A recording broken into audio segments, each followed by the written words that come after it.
하나님의 임재가 운반될 때, 하나님의 영광이 운반될 때, 그 임재와 영광 앞에서 인간이 할 수 있는 최선의 예배가 뭘까요? 춤을 추는 거예요. 하나님의 임재의 언약교회가 다윗성으로 들어올 때 오벳 에돔의 집에서부터 다윗성까지 다윗이 한 일은요, 바지가 내려오는 줄도 모르고 춤을 추었습니다. 왕이 베에봇을 입고 신하들과 백성들이 보는 그 앞에서 바지가 흘러내려오면서 춤을 춘 거예요. 그 일을 한 다음 다윗이 했던 일이 있습니다. 그 나라의 모든 백성들에게 떡 한 덩이, 금포도 한 덩이, 그리고 고기를 백성들에게 나눠줘요. 여러분, 성경에 예수님께서 오병이어로 5,000명을 먹인 사건보다 더 한 민족을 먹인 사건이 다윗의 사건이었어요. 하나님 앞에 춤추어 하나님을 기쁘게 했던 그 예배자들에게 주어진 특권이 이거예요. 나라를 먹이고 열방을 먹이는 거예요. 여러분, 혹시 살로메라는 이름을 아십니까? 헤롯의 아내 헤로디아가 딸이 있었어요. 이 딸이 헤롯의 생일에 춤을 춥니다. 그 헤롯이 너무 기뻐서 했던 말이 뭔가 하면, 무엇이든지 내게 원하는 걸 요구해라. 나라의 절반까지도 줄게. 부정적이긴 합니다만은 그때 이 살로메가 엄마하고 상의한 끝에 세례 요한의 머리를 달라고 요구하잖아요. 구약에 한 여자가 있어서요, 에스더죠. 오직 왕 한 분만을 위해서 잔치를 준비합니다. 왕이 너무 기뻤어요. 했던 말이 똑같은 말을 합니다. 무엇이든지 내게 구하라. 나라의 절반까지도 줄게. 그럼 에스더가 잔치를 배설하고 왕 앞에서 뭐 했겠어요? 춤을 추었을 거예요. 여러분,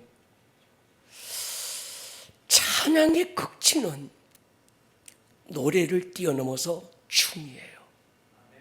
이 춤 안에는 강력한 기름 부음이 있습니다. 특히 깃발은 하나님의 이름이, 여호와 이레라고 하는 하나님의 이름이 깃발 속에 담겨 있습니다. 여호와 니시, 승리의 기름 부음이 있는 거예요. 미갈이라는 사람은 다윗이 춤추어 하나님을 예배하는 그 모습을 보고 왕이 채통도 없이 계집종들이 보는 앞에서 하체를 드러냈다는 거예요. 그때 다윗이 하는 얘기가 뭡니까? 내가 이랬을지라도 저랬을지라도 누구 앞에 춤췄다는 거예요? 하나님 앞에서 춤을 췄대. 결국 미갈은 자녀를 얻지 못했어요. 사랑하는 여러분, 우리 교회는 그랬으면 좋겠습니다. 전에 우리 믿음의 어떤 선배들은 부채춤을 추잖아요. 막 돌아가면서 교회 안에서 우리 춤을 추어 예배하는 자들이 되기를 축복합니다. 제가 제일 못하는 게 춤이에요. 늘 부러운 게 춤추는 사람들 보면 부러워요. 그래서 언제 한번 나도 한번 춤을 추어야지 이런 기대와 결단이 있는데 여러분 안 되거든. 발가락이라도 까딱까딱 하세요. 할렐루야. 그것도 춤일 수 있습니다. 손가락이라도 까딱까딱 하세요. 그게 춤이거든요. 그래서 저는 우리 오늘 깃발 워십 팀들한테도 그 얘기했습니다. 예루살렘 성벽 위에서 춤을 추어라. 더 나아가서 모스크바 크렘린 궁 앞에서도 춤을 춰보자. 뉴욕 맨하튼 거리에서 춤을 추고 영국 왕실 그 앞에서도 한번 춤을 춰보자. 그래서 춤을 추어 하나님을 찬양할 때 어떤 사람은 하늘에 씨가 뿌려진대요.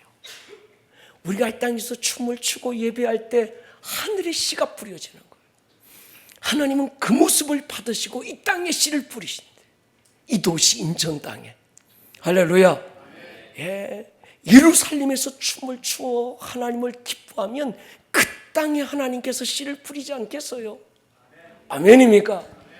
그래서 이 춤을 추고 특히 깃발을 흔든다는 게 우리나라 정서에 아직은 보편화되지 않아서 좀 우리가 인식하기가 그렇지만, 그러나 여러분 미갈의 자리에 앉지 마시고 다윗의 자리에 앉기를 축복합니다. 에서드의 자리에 앉기를 축복합니다. 왕을 기쁘게 하는 극치는 춤이더라고요. 예. 사람 앞에서 추는 춤 말고요, 불빛 아래 요란하게 추는 춤 말고요, 하나님 앞에서 추는 춤 말이죠. 할렐루야. 목사님 나는 MBTI가요 I고 N이고, 여러분 그거 없이 정 안 되거든 뭐라도 해라, 발가락이라도 까딱까딱 해보자. 아멘입니까? 에스겔서 36장 보십시다. 36절 37절 같이 읽겠습니다. 시작. 너희 사방에 남은 이방 사람이 나 여호와가 무너진 곳을 건축하며 황폐한 자리에 심은 줄을 알리라. 나 여호와가 말하였으니 이루리라. 주 여호와께서 이같이 말씀하셨느니라. 그래도 이스라엘 족속이 이같이 자기들에게 이루어 주기를 내게 구하여야 할지라. 내가 그들의 수효를 양떼같이 많아지게 하되. 하나님이 어떤 일을 이루시지만, 그러나 그 일에 앞서 우리가 하나님 앞에 해야 될 일이 있습니다. 그게 바로 기도죠.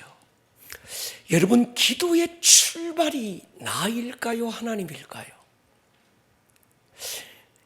내가 이런 사정이 있고 저런 감동이 있어서 하나님 앞에 기도하지만, 이 기도의 출발이 나로 인식하고 있는가 하나님으로 인식하고 있는가 굉장히 중요합니다. 빌립보서 보십시오. 너희 안에서 착한 일을 시작하신 이가 그리스도 예수의 날까지 이루실 거야. 시작하신 그분이 누굽니까? 하나님. 2장 13절에 너희 안에서 행하시는 이는 누구라고요? 하나님. 자기의 기쁘신 뜻, 우리의 뜻이 아니라 하나님 자신의 기쁘신 뜻을 위하여 너희에게 소원을 먼저 두고 기도하게 하시는 거예요. 여러분, 기도는 우리가 하지만 기도의 출발은 내가 아니라 하나님인 거예요. 내 안에 기도할 마음을 주시는 거예요. 기도하지 않고서는 견딜 수 없는 어떤 불붙는 마음을, 소원을 우리에게 주시는 거거든요. 그 마음의 소원을 주기 위해서 아브라함을 찾아가잖아요. 소돔과 고모라, 하나님의 심판이 결정됐습니다. 하나님의 뜻은 아니었어요. 비록 그들이 악했고 심판받아 마땅하지만 그들을 향한 하나님의 뜻은 용서였습니다. 그들의 악이 가득 차서 심판할 수밖에 없지만, 그러나 누군가가 이 도시를 위해서, 이 성을 위해서 중보할 한 사람만 있다면 하나님은 그 성을 용서할 수 있는 거예요. 그래서 그 비밀을 알려주기 위해서 아브라함을 찾아가는 니느웨라는 한 도시가 심판받아 마땅하지만 그 도시를 향한 하나님의 마음은 역시나 소돔과 고모라처럼 용서였고 회개였습니다. 돌이키는 거였어요. 이를 위해서 하나님은 요나를 중보자로 보냅니다. 니느웨를 위한 중보도 소돔을 위한 중보도 요나가 시작한 게 아니고요, 아브라함으로부터 출발된 게 아니었습니다. 하나님으로부터 출발된 거예요. 결국 결과는 달랐습니다. 끝까지 주님의 마음을 부여안고 성공시켰던 요나는 한 도시를 구했지만 아브라함은 중간에 포기하면서 하나님의 심판을 어떻게 면할 방법이 없었던 거예요. 느헤미야가 예루살렘의 소식을 동생 하나냐로부터 들었을 때 이 느헤미야 안에 불붙는 막 일어납니다. 울며 금식하며 기도하지 않고서는 견딜 수 없는 마음이 이 느헤미야의 마음이 아니라 하나님의 마음이 느헤미야 안에 부어진 거예요. 여러분, 가장 큰 축복은요, 하나님의 마음이 우리 안에 부어지는 겁니다. 어떤 자가 가장 복된 사람입니까? 하나님의 마음이 실시간 부어지고 있는 사람, 성령의 끝없는 만짐과 감동이 이어지고 있는 사람. 어떨 때 가장 불안하고 두렵습니까? 성령의 감동이 느껴지지 않을 때, 주님의 마음이 내 안에 느껴지지 않을 때, 그때 두려운 거예요. 왕상 18장에 아주 중요한 비밀이 밝혀집니다. 1절 같이 한번 읽겠습니다. 시작. 많은 날이 지나고 제3년에 여호와의 말씀이 엘리야에게 임하여 이르시되 너는 가서 아합에게 보이라. 내가 비를 지면에 내리리라. 3년 6개월 동안 하늘이 닫히고 비가 내리지 않았습니다. 중동 지역에서 3년 6개월 가물었다, 보통 문제가 아닙니다. 하루는 하나님의 사람 엘리야에게 하나님이 말씀해요. 엘리야야, 왜요? 내가 이 땅에 비를 내릴 거야. 그럼 하나님이 비를 내리시겠다면 비 내리시면 되는데 왜 나한테 그 얘기 하십니까? 묻지 않았어요. 엘리야는 두 가지를 합니다. 먼저 아합 왕에게 가서 비의 소식을 선포해요. 두 번째는 7번 양무릎 사이에 머리를 쳐박고 목숨 건 기도를 합니다. 이 땅에 비를 내려주십시오. 7번씩 말이죠. 생각해 보십시오. 그 땅에 비를 내리시는 분도 하나님이고 비를 내리시기로 결정하신 것도 하나님의 뜻인데, 그럼 그렇게 하시면 되는데 하나님은 그냥 그 일을 하시는 것이 아니라 누군가의 중보의 기도와 믿음의 선포를 통해서 그 일을 하시는 거예요. 아시는 대로 엘리야가 갈멜산 정상에 850명의 이방 선지자들을 불러놓고 제단 전쟁을 선포하잖아요. 예배 전쟁. 예배가 영적 전쟁이라는 데 눈이 열린 사람. 아멘입니까? 그저 우리끼리 예배하지만 이 예배가 이루어지고 있는 이 공간 안에 뛰어넘어서 영적 세계에는 엄청난 영적 전쟁이 지금 벌어지고 있는 거예요. 하나님의 임재에서 그 영광으로 임할 때까지 찬양할 수 있는 사람.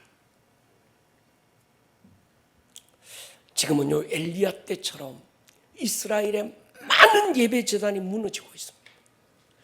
종교적인 어떤 제단은 있고요, 습관이고 형식적인 예배는 이스라엘 그때나 지금이나 똑같이 있는데, 이 한 번의 예배가 영적 세계의 공기를 바꾸고 이 영적 세계에 어마어마한 전쟁을 일으킨다고 하는 그 영적 비밀을 아는 예배가 별로 없는 거예요.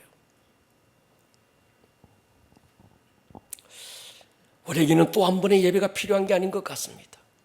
불이 떨어지는 제단이 필요합니다. 하나님 살아계심을 보여줄 수 있는 예배 말이지요.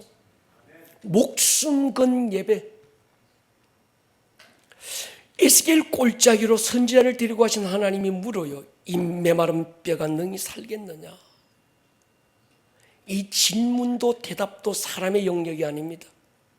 하나님의 영역이고 하나님이 하실 일이고 하나님만 이룰 수 있는 일인데, 하나님은 그 일을 포로로 끌려온 정말 보잘것없는 한 선지자의 입에 선포를 통해서 그들을 살리고 일으키고 하나님의 군대로 세우는 거예요. 예레미야를 통해서 이스라엘이 바벨론의 포로가 되어 70년 지내게 될 걸 예언하셨고 70년의 기간이 차고 있었습니다. 그럼 70년 동안 하나님의 백성이 바벨론의 포로로 끌려가서 거기 지내게 될 거다. 70년 후에 돌아올 거다. 70년이 이미 찼어. 그러면 돌아오면 되는데, 하나님은 다니엘을 통해서 뭐하게 합니까? 기도하게 하는 거예요. 하늘에 영적 전쟁이 일어나는 걸 보게 하는 거예요. 아멘입니까? 다니엘의 기도와 예배는 하늘에서 어마어마한 전쟁이 벌어지고 있는 거예요. 사탄이 가로막고요. 안 되니까 더 기도하니까 누구를? 하나님의 군대 장관을 보내서 그 다니엘의 기도의 응답을 끝까지 가지고 오게 하잖아요. 정말 기도는, 예배는 영적 전쟁이라는 걸 우리는 아셔야 합니다. 아멘입니까? 이스라엘이 광야에서 하나님을 원망하고 금송아지 만듭니다. 하나님의 진노가 극에 달했습니다. 하나님이 그들을 심판하기로 작정하세요. 그런데 한 사람의 중보가 작정하신 하나님의 뜻을 돌이키고 그들을 구합니다. 모세의 기도예요. 그럼 저는 그렇게 믿습니다. 한 사람의 기도가 나라를 구한다. 아멘입니까? 여러분 보십시오. 한 사람의 기도를 무시하면 안 됩니다. 에스겔 36장 36절 37절에 보면요, 이 땅을 위하여 성을 쌓고 성 무너진 데를 막아서서 나로 하여금 멸하지 못할 한 사람을 그 가운데서 하나님이 찾으신 거예요. 한 성을, 한 도시를, 인천이라고 하는 이 300만 명이 살고 있는 이 도시를 하나님이 심판할 수밖에 없지만, 이 성에 대한 하나님의 진노의 손을 가로막고 무너진 성 한 구석을 가로막고 서서 하나님으로 멸하지 못하게 할 한 사람을 하나님은 찾고 있었다는 거예요. 하나님의 뜻은 뭡니까? 심판이 아니라 용서인데, 그 용서를 위해서는 누군가 한 사람의 중보가 필요한 거예요. 한 사람의 기도가 한 성을 살리는 거예요. 아멘입니까? 이 비밀을 아는 그 한 사람을 찾는 거예요. 하나님은 다수를 찾는 게 아닙니다. 언제나 하나님의 눈은 소수, 창조적인 소수를 찾으시는 거예요. 아브라함 한 사람을 찾으셨고, 에스겔 한 사람을 찾으셨고, 다니엘 한 사람을 찾으셨고, 느헤미야 한 사람을 찾으셨고, 에스드 한 사람을 찾으셨고, 도망가고 뺀질대는 요나 기어코 찾아서 보내서 한 성을 위하여 중보하게 하잖아요. 지난주 말씀드렸습니다. 악인이 많아서 하나님이 그 도시를 심판하는 게 아닙니다. 그 한 사람이 없는 거예요. 모세가 이렇게 기도합니다. 저들을 용서하지 않으면 차라리 내 이름을 생명록에서 지워 주십시오. 엘리야는 목숨 건 7번의 기도를 드립니다. 에스더는 죽으면 죽으리라 왕에게 나아가는 거예요. 나의 형제 곧 골육의 친척을 위하여 내 자신이 저주받아 그리스도에게서 끊어질지라도 원합니다. 누가 한 얘기입니까? 바울이 한 얘기예요. 여러분, 내가 저주를 받아 그리스도에게서 끊어질지라도 내 동족이 구원받기 원합니다. 누가 할 수 있겠어요, 이 기도? 그리스도에게서 끊어진다는 게 이게 예사로운 일 아니잖아요. 이게 중보자의 마음입니다. 모세의 중보. 내 이름을 차라리 생명록에서 지워주십시오.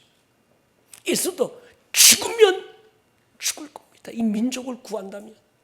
바울 자기 동족이 예수께 돌아올 수 있다면 그리스도에게서 끊어지는 저주를 내가 받을지라도 이 마음 말이죠. 여러분, 하나님과 동력한다는 건 낭만이 아니에요. 감상이 아닙니다. 아멘입니까? 우리 다시 하나님 나라의 복음으로 돌아가 보십시다. 어떤 일이 풀리지 않을 때는요, 대안을 찾지 말고 원안으로 돌아가야 합니다. 길을 잃어버렸을 때는 헤매지 말고 처음의 자리로 돌아가야 합니다. 처음의 자리가 뭡니까? 선십, 그리고 킹십. 하나님이 인간을 처음 창조하실 때 이름을 지어주잖아요. 아담. 무슨 뜻입니까? 사람, 그런 뜻입니다. 아담은 모든 사람의 대표자죠. 그 아담 사람에게 주신 사명이 뭡니까? 하나님이 지어진 모든 것들을 다스리고 지배하고 지키라는 청지기, 관리자죠. 다스리는 자 청지기, 지키는 자 파수꾼. 그러니까 아담은 에덴시티, 에덴이라는 한 도시를 지키는 파수꾼, 성벽 위의 파수꾼이었어요. 그런데 아담이 이 일에 실패합니다. 결국 마귀에게 넘겨주게 되지요. 여러분, 하나님이 아담만이 아니라 우리 한 분 한 분에게 주신 사명이 있습니다. 여러분은 여러분 가문의 파수꾼들입니다. 여러분의 가족의 파수꾼이에요. 더 나아가서 여러분은 우리 교회의 파수꾼입니다. 우리 교회는 이 도시의 파수꾼으로 세워진 거예요. 아멘입니까? 나 하나 구원받고 할렐루야 천국 간다. 여러분, 그 사람 천국 못 갈 것 같아, 내 생각에. 아니에요. 선십으로 돌아가 보면, 킹십으로 돌아가 보면, 나 하나 예수 믿고 할렐루야, 나 구원받았네, 너 구원받네, 우리 구원받았네, 이거 아니에요.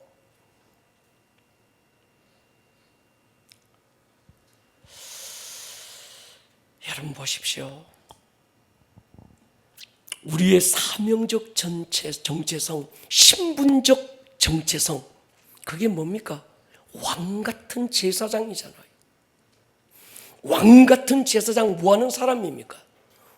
왕을 위한 중보자이거든요. 동의하십니까? 여러분 성경에 자세히 보세요. 하나님이 아침에 뜨는 해가 오늘 잘 지기 위해서 기도하라 안 그러잖아요. 꽃이 잘 피기 위해서 중보해라 안 그러잖아요. 그건요, 가만히 놔둬도 해는 떴다가 져요. 가만히 놔둬도 꽃은 피었다 진다니까. 가만히 놔둬도 저절로 되는 건 중보할 필요 없습니다. 하나님이 일방적으로 어떤 일을 이루시는 일을 위해서는 중보하라고 요구하지 않습니다. 하나님은 우리의 기도를 통해서 이루기를 원하시는 작정하신 하나님의 뜻이 있다는 거예요. 아멘입니까? 그래서 우리를 그리스도를 대신한 사신이라는 거예요. 여러분이 왕 같은 제사장입니까? 여러분은 이 도시를 위한 중보자들입니다. 왕은 다스리는 자지만 제사장은 하늘과 땅 사이의 중보자거든요. 어떻게 하면 왕 같은 제사장의 사명을 다할까요? 중보하는 거예요. 제가 목회 초년 시절 20대 후반 30대까지는 가만히, 요즘 저도 이제 나이를 먹는지 자꾸 지나간 시간들을 한 번씩 점검해 봐요. 그때 처음 사명받고 막 뜨거웠을 때는 저는 제가 불덩이인 줄 알았어요.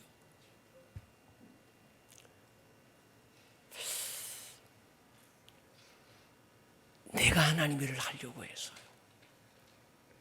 열심히 덕심해서 하나님 주를 위해서 달아서 죽게 해주십시오. 막 이렇게 기도했습니다. 그리고 30대를 넘어서 40대 들어가면서 목회가 뭔지 조금씩 알아가면서 하나님과 함께하는 법을 배웠습니다. 처음에는 하나님을 위해서 일하는 법을 배웠다가 조금 철이 들면서 하나님과 함께 일하는 법을 배웠어요. 코로나가 지나가면서 요즘 배우는 게 있습니다. 하나님이 일하시는 걸 보는 법을 배웠어요. 들을 귀가 열리기를 축복합니다. 처음엔 정말 주를 위해서 저는 10년 안에 주님 오실 줄 알았어요. 그때 20대 때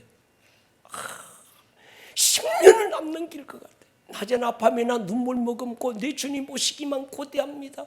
먼 하늘 이상한 구름만 떠도 행여나 내 주님 오시는가에 고개 들고 멀리 멀리 바라보는 맘. 오 주여 언제나 오시렵니까? 맨날 이 노래 부르면서. 그런데 10년이 지나도 주님 안 오시는 거예요.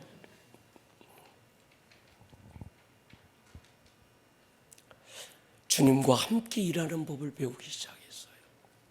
근데 요즘은요, 나를 부인하고 주님 그분이 하시는 일을 보고 간증하는 정인의 삶을 배웠어요.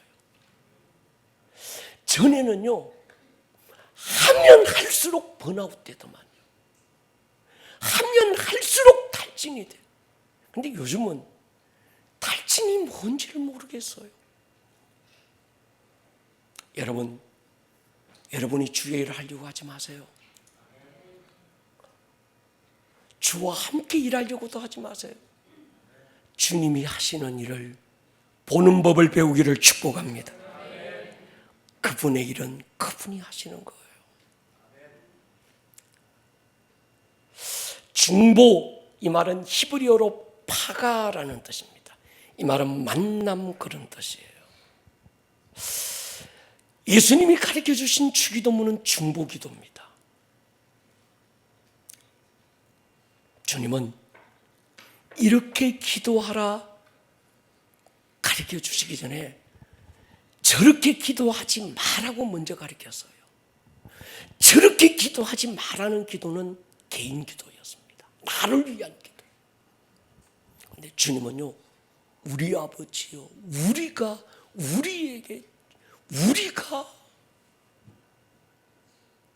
오늘날 우리에게 전부 우리를 위한 중보 기도로 바꿔주기 시작해서 주님이 하지 말라는 기도 두 가지입니다. 중언부언하는 기도, 이방인의 기도, 주문적인 기도, 기복적인 기도, 자기를 위한 기도. 두 번째는 외식하는 기도, 종교인의 기도, 사람들에게 보이려고 내 글이 큰 길가에서 두 손 번쩍 들고 하는 기도, 그런 기도하지 말라는 거예요. 해야 될 기도가 뭡니까? 두 가지. 하나님 나라가 이 땅에 임하기를 기도해라. 이 나라라는 개념이 난 잘못 번역된 것 같아요. 영어로 보면 뭡니까? 킹덤 오브 갓입니다. 근데 킹덤 오브 갓을 컨트리 오브 갓, 네이션 오브 갓, 이렇게 기록해야 맞잖아요. 하나님의 나라 이러면. 근데 킹덤 오브 갓이 뭡니까? 왕국이거든요. 킹덤 왕국이잖아요. 왕국과 나라는 개념이 달라요. 왕국은 주권이 누구에게 있습니까? 왕에게 있어요. 나라의 주권은 누구에게 있습니까? 국민에게 있는 거예요. 그러니까 킹덤 오브 갓은 주권이 하나님께 있는 거예요. 아멘입니까? 킹덤은요, 왕에게 주권이 있는 거예요. 통치, 다스림, 주권의 개념이라면 하나님의 나라는 하나님의 나라라고 보통 이 번역할 게 아니라 하나님의 왕국으로 번역이 돼야 맞는 거 아니겠냐는 거예요. 할렐루야. 두 번째, 하늘에서 이루어진 하나님의 뜻이 내 삶에 풀어지기를 기도해라. 이건요, 중보예요. 주님은 우리에게 중보를 가르쳐 주신 거예요. 기도가 뭘까요? 하늘과 땅이 만나는 것. 하늘이 이 땅으로 내려오는 자리. 베델의 언덕에서 그 사닥다리가 하늘에서 내려온 거예요. 기도는 이 땅에서 하늘로 올라가는 게 아닙니다. 기도는 하늘이 이 땅으로 내려오는 거예요. 아멘입니까? 이게 기도의 방향입니다. 기도는 땅이 하늘로 올라가는 거예요. 사람의 뜻이 하나님의 뜻을 바꾸는 게 아닙니다. 하늘이 땅에 내려오고 하나님의 뜻이 사람의 뜻을 바꾸고 하나님의 뜻을 이루게 하는 거예요. 근데 우리는 기도를 거꾸로 하는 겁니다. 내 생각, 이 땅이 자꾸 하늘을 바꾸려고 그래요. 이걸 다른 말로 하면 뭐냐니까 정욕으로 쓰리고 잘못 구하는 기도가 되는 겁니다. 여러분, 기도는 하나님을 바꾸는 게 아닙니다. 나를 바꾸는 거예요. 아멘입니까? 기도하다 보면 내 생각이 바뀌고, 기도하다 보면 내 뜻이 바뀌고, 전에는 이것만 주여 안 이루어주면 알지요, 막 협박해가며 공갈치면서. 근데 깊이 기도 들어가면요, 기도가 바뀌기 시작해요. 여러분, 기도가 바뀌는 타이밍이 있잖아요. 안 해보니까 아나. 기도가 바뀌는 단계까지 기도해 보셔야 돼요. 깊이 기도하다 보면요, 기도가 바뀌어요. 할렐루야. 여러분, 내 욕심이 바뀌고 내 뜻을 끊는 어떤 그게 기도입니다. 예수님을 만나고 안 바뀐 사람이 누가 있습니까? 수가성의 여인은 예수님 잠깐 우물가에서 만나고 자신의 과거, 현재, 미래 모든 존재를 바꿔버리잖아요. 삶의 이유와 목적을 바꿔버리잖아요. 귀신처럼 살던 수로보니게 여인과 그 딸은 예수 만나고 하나님의 딸로 신분이 바뀝니다. 사케오가 그랬고 바디메오가 그랬습니다. 갈릴리 평범한 촌부들, 그들이 뭡니까? 정말 전 세계를 바꾸는 또 하나의 주님의 증인이잖아요. 여러분, 우리는 또 확인하십시다. 존재가 달라졌습니다. 신분이 달라졌습니다. 나로 살지 않고 내 안에 예수로 사는 자들입니다. 나를 위해 사는 자가 아니라 그분을 위해서 살고 죽어도 그분을 위해서 죽는 자들입니다. 그러니까 여러분, 기도는 내 필요를 얻어내는 수단이 아니라 기도는 예수님을 만나는 자리예요. 그러니까 모든 그리스도인은 파가들이에요. 중보자들입니다. 중보의 세계를 모르면 아직 기도의 세계를 모르는 거예요. 출애굽한 이스라엘이 광야에서 하나님을 만나기 위해서 시내산으로 올라오라고 그러잖아요. 성막이 지어지고 하나님은 시내산으로 올라오라고 부르지 않습니다. 성막으로 나오라는 거예요. 출애굽 29장 43절, 내가 거기서 이스라엘 자손을 만날 것이다. 내 영광으로 말미암아 회막이 거룩하게 될지라. 그 하나님이 나를 만나려거든 와라 부르시던 하나님이 우리를 만나시기 위해서 그분이 오신 거예요. 아멘입니까? 예수님이신 거죠. 성령님이신 거죠. 예수님 말씀합니다. 너희가 이 성전을 헐어버리라. 사흘 동안에 내가 지킬 것이다. 다시 지을 거다. 성전된 자기 육체를 가리켜 말씀하신 것이라. 수고하고 무거운 짐진 자들아 다 내게로 오라. 나로 말미암지 않고는 아버지께로 갈 수 없다. 하늘로 가시면서 성령을 보내주셨고 그 성령님 우리 안에 오시면서 우리가 성전이 되었습니다. 저와 여러분들 안에서 그분을 만나고 있습니다. 하나님을 만나는 만남의 장소 파가는 우리 안에 있는 거예요. 그러니까 은혜 받은 모든 그리스도인들에게는 화목하게 하는 직분을 주셨어요. 같이 한번 읽겠습니다. 고린도후서 시작. 모든 것이 하나님께로 났으며 그가 그리스도로 말미암아 우리를 자기와 화목하게 하시고 또 우리에게 화목하게 하는 직분을 주셨으니 곧 하나님께서 그리스도 안에 계시사 세상을 자기와 화목하게 하시며 그들의 죄를 그들에게 돌리지 아니하시고 화목하게 하는 말씀을 우리에게 부탁하셨느니라. 하나님과 화목하게 하는 직분, 중보자예요. 중보자. 파가죠. 내 안에 주님 그분이 오셔서 그분과 나와의 만남의 사건이 일어난 자는 파가예요. 파가. 여러분 안에 성령님 계십니까? 성령님이 계시는 그 자의 직분은 파가입니다. 성령이 너희에게 임하시면 권능을 받고 예루살렘, 사마리아 땅끝까지 이르러 내 증인이 될 거다. 그 사람이 하늘과 땅을 연결하고 나라와 민족과 한 도시의 운명을 바꾸는 자들인 거죠. 여러분, 파가들은요, 누군가의 구원을 위해서 기도해야 되는 자들입니다. 참, 여러분 기도하고 있습니까? 가족들의 구원을 위해서 기도합니까? 없다면 기도하시기를 바랍니다. 참 전에만 해도 그런 감정들이 많았어요. 기도 수첩에 누군가의 구원을 위해서 기도하고, 그래서 그 사람의 이름이 기도 수첩에 빼곡하게 적혀. 전에 시골교회 설교할 수 있는 시간이 있어서 제가 자랐던 모교에 가서 설교를 한번 했어요. 야단이 났습니다. 은혜 받고 너무 좋아서.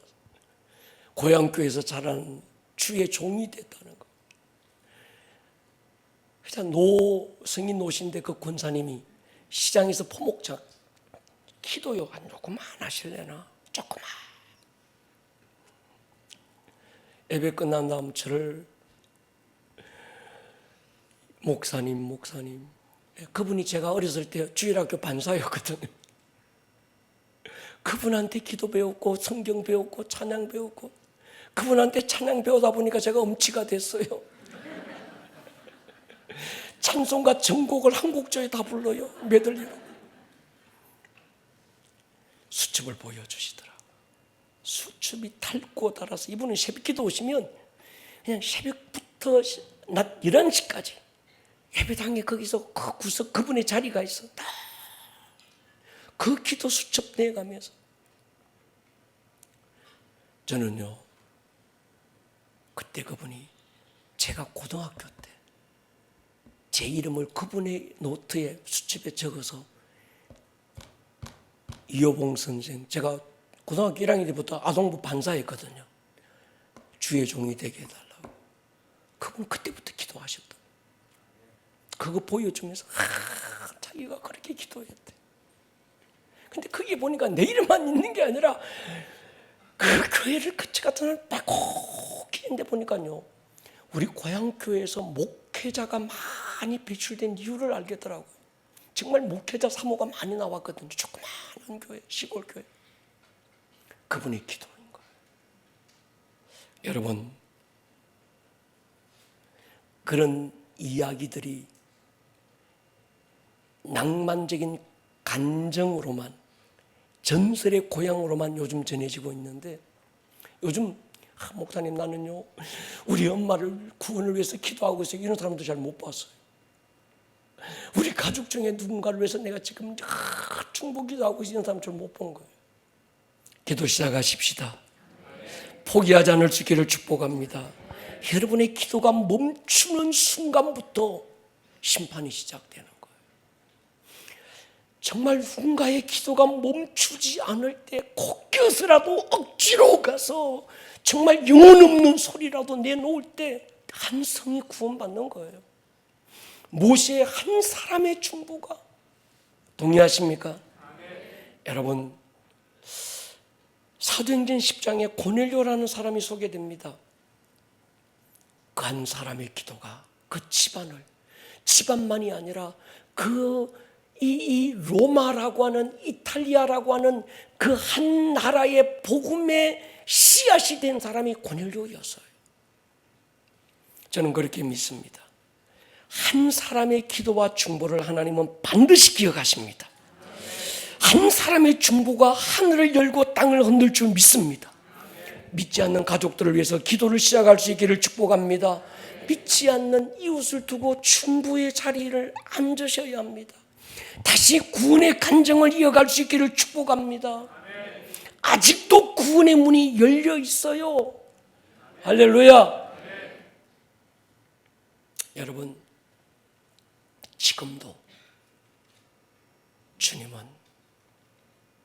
한 영혼이 돌아오기를 중보하고 계시고 그 구원의 역사를 지금도 그분은 이루어가고 계시고, 우리가 해야 될 일은 주님의 일을 함께 하는 것입니다. 주의 역사를 우리로 보기를 기도합니다. 믿지 않는 자들을 위한 구체적인 중보, 첫 번째, 주께서 그들의 마음의 눈을 열어 복음의 비밀을 알게 해주십시오.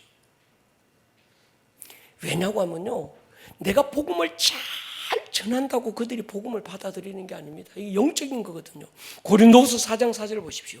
그 중에 이 세상 신이 믿지 않는 자들의 마음을 혼미하게 해서 그리스도의 영광의 복음의 광채가 비치지 못하도록 가로막고 있다는 거예요. 그들이 하나님께 돌아오지 않는 건요, 사람이 악하거나 나빠서가 아니라 어둠의 영들이 그들의 마음의 눈을 가리고 혼미케 만든 거예요. 그러니까 우리가 기도할 때 뭐 해야 됩니까? 주님, 저의 혼미케 하는 영을 끊어버리고 마음의 눈을 밝혀주십시오.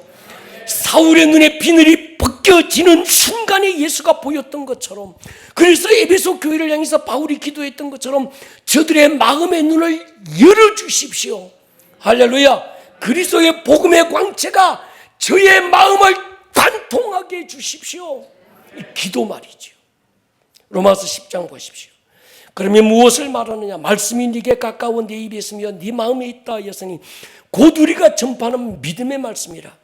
내가 만일 내 입으로 예수를 주로 시인하며 또 하나님께서 그를 죽은 자 가운데서 살리신 것을 네 마음에 믿으면 구원을 받으리라. 사람이 마음으로 믿어 의에 이르고 입으로 시인하여 구원에 이르느니라. 머리로 이해하는 게 아닙니다. 마음으로 받아야 되는 거예요.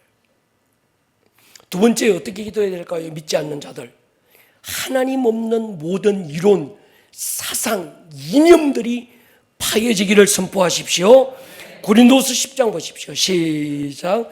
우리의 싸우는 무기는 육신에 속한 것이 아니요 오직 어떤 견고한 진도 무너뜨리는 하나님의 능력이라. 모든 이론을 무너뜨리며 하나님 아는 것을 대적하여 높아진 것을 다 무너뜨리고 모든 생각을 사로잡아 그리스도에게 복종하게 하니.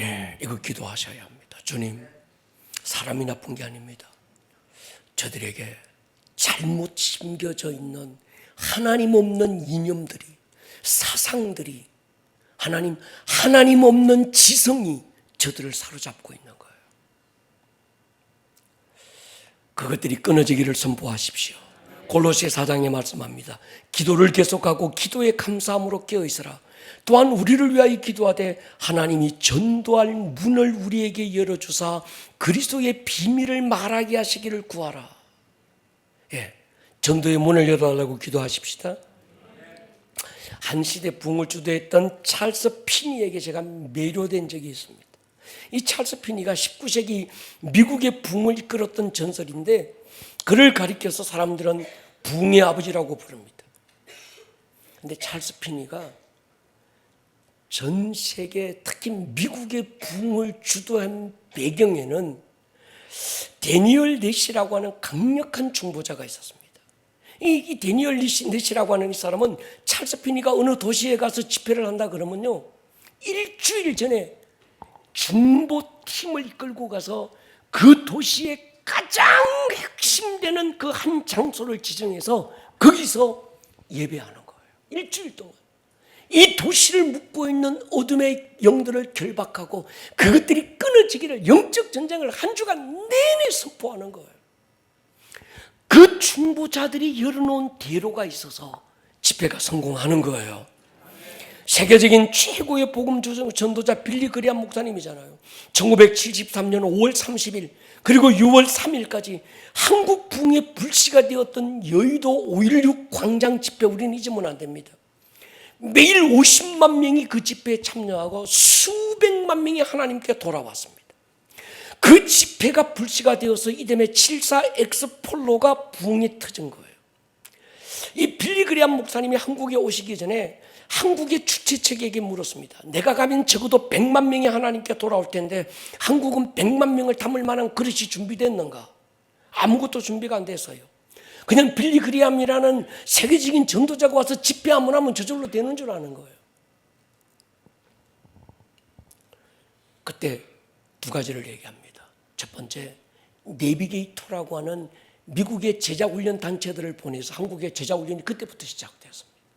그때 옥하는 목사님부터 시작해서 오정현 목사님 그쪽에 쭉 제자훈련 바톤을 이어간 거예요. 아무것도 없던 1907년 부흥 터지고 1950년도부터 막 한국전쟁 이후에 그리고 광복 이후에 한국전쟁 이후에 막 그때 무조건 부흥에 막 불러 막 이러다가 부흥의 역사 막 산기도 이러다가 그때부터 한국교회는 또 하나의 전환점을 이룬 게 제자훈련이었어요. 그 제자훈련이 코로나가 오면서 막을 내렸습니다. 그리고 코로나가 끝나면서 한국교회는 또 하나의 새로운 시즌을 맞은 거예요. 그러니까 한국교회를 한번 쭉 진단해 보면요, 부흥 터지고 쭉 73년 빌리 그리함 목사님이 올 때까지 그때는 오직 산기도 부흥 불러 이게 전부였어요.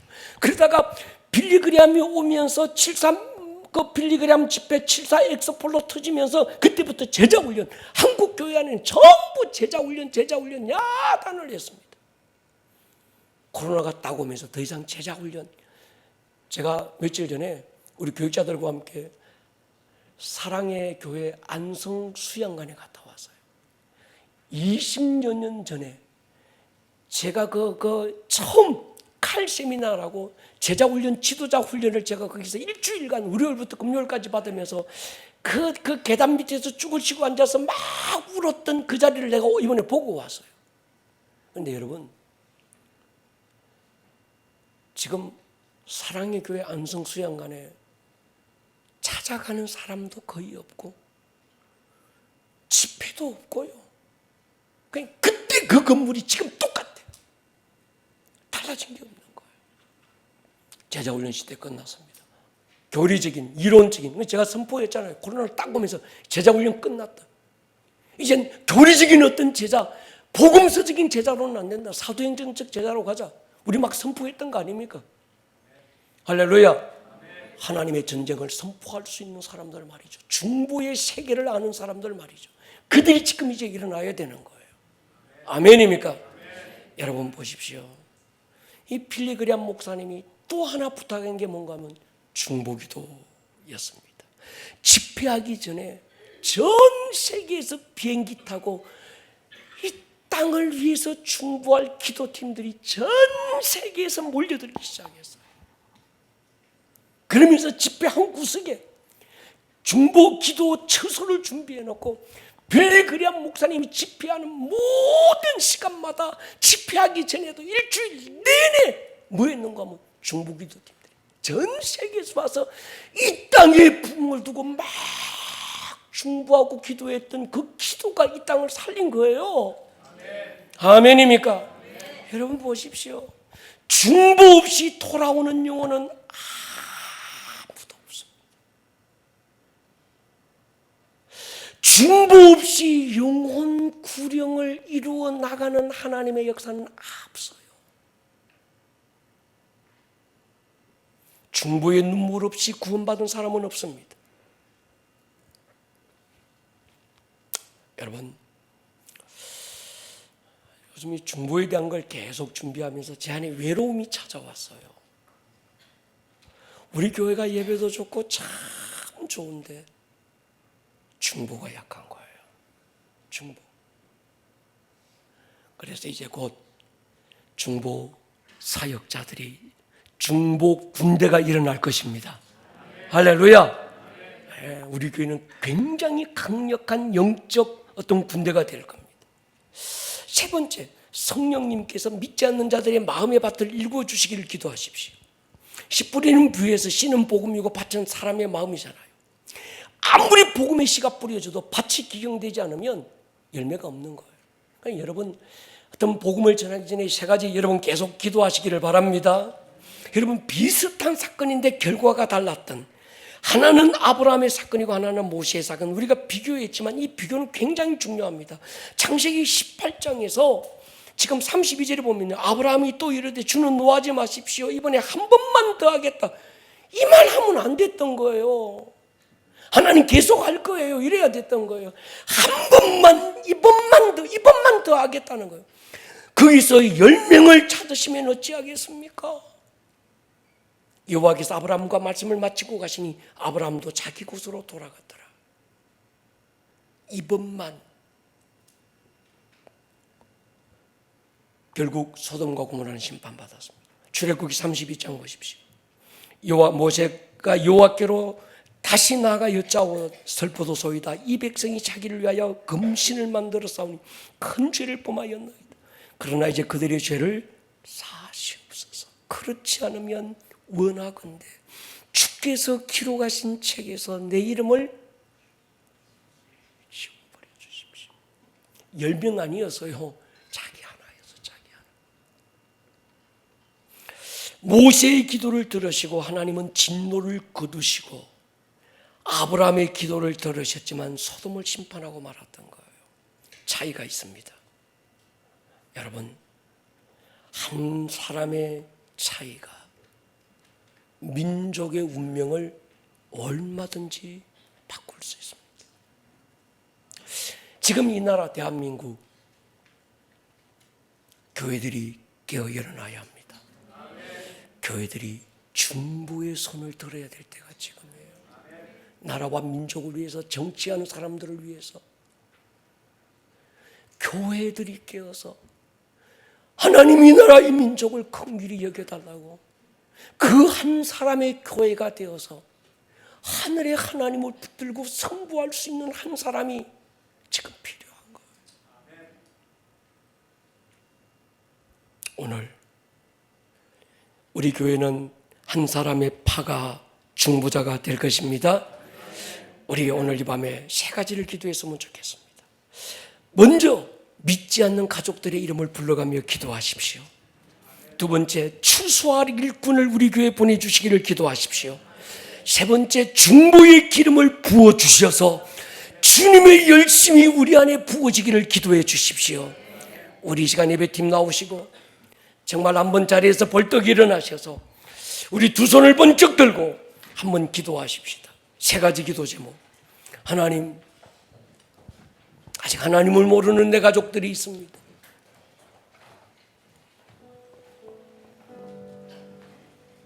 제대로 가면 지옥 가는 겁니다. 제대로 가면 심판의 불구덩 속에 뛰어드는 겁니다. 여러분의 기도가 멈추지 말아야 돼요. 내 아이들, 내 부모님, 내 형제들,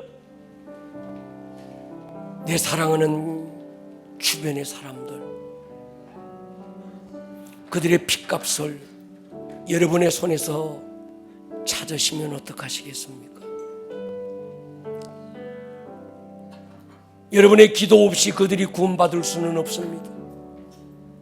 다시 우리 기도하십시다. 하나님, 내가 이들의 이름을 불러가며 기도할 것입니다. 내 친구들의 이름을 불러가며 기도할 것입니다. 그들이 지옥 불구덩이에 들어가서는 안 됩니다. 하나님의 심판을 받아서는 안 됩니다. 하나님, 그들을 긍휼히 여겨주십시오. 아멘. 두 번째, 추수할 일꾼을 우리 교회에 보내주십시오. 주님, 우리 교회 추수할 일꾼을 보내주십시오. 추수할 것은 많은데 일꾼이 부족합니다. 세 번째, 우리 교회 안에 이전에 없었던 중보의 기름 부음을 부어주십시오. 주님의 마음이 우리 교회 안에 부어지게 해주십시오. 우리 교회가 있어서 이 도시가 희망이 있고 도시에 무너진 어떤 그 틀을 막아서서 하나님으로 멸하지 못하게 할 교회가 우리 교회가 되게 하여 주옵소서. 아멘. 헤이번 처치가 되게 하여 주옵소서. 이 세 가지 기도 제목을 두고 통성으로 기도합니다. 주여!